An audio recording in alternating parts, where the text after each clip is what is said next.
That's great.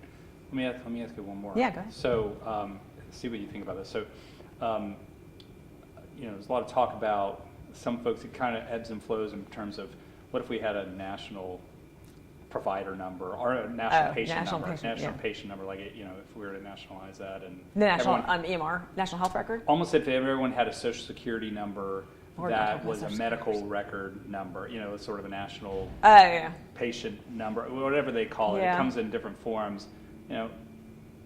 What's the pro and con from your perspective, from a privacy perspective, on is that a good thing or bad thing? So I would say one of the things, there's a real tension between privacy and sharing of information, right? Like everybody's under this pressure to share and collaborate and then have this transparency of information, this portable record, this kind of sense that you could be, health information exchanges. You could be on one side of the country and still get access to the information. Some of your EMR providers are very friendly to having a lot of sharing going on. And that's great in terms of the providers who need it. It creates a tremendous amount of sometimes angst for privacy officers in the sense of how do I know who's looking at it? How do I know that your access is appropriate versus so-and-so's access which may not be appropriate?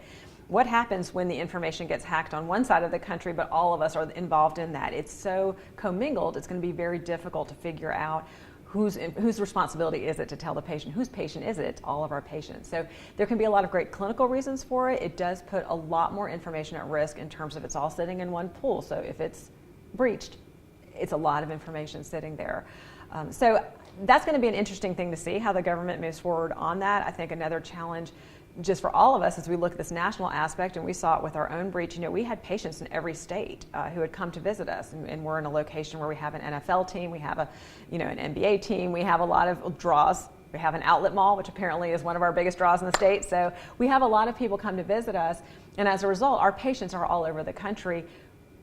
We had to comply with a lot of different state laws for notification. That's a huge burden on healthcare entities too. So as you continue with this concept of trying to share information and make it more connected, there's got to be some kind of an understanding for how that impacts your providers and the financial and just HR burden, the operations burden of having to comply with that.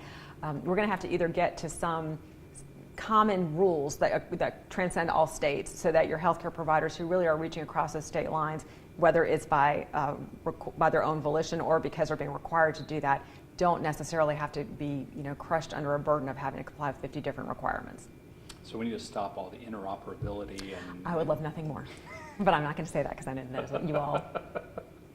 Administrators love that stuff, but yes, it comes with great risk. There's a risk to it. That's great. What else do you think we've missed?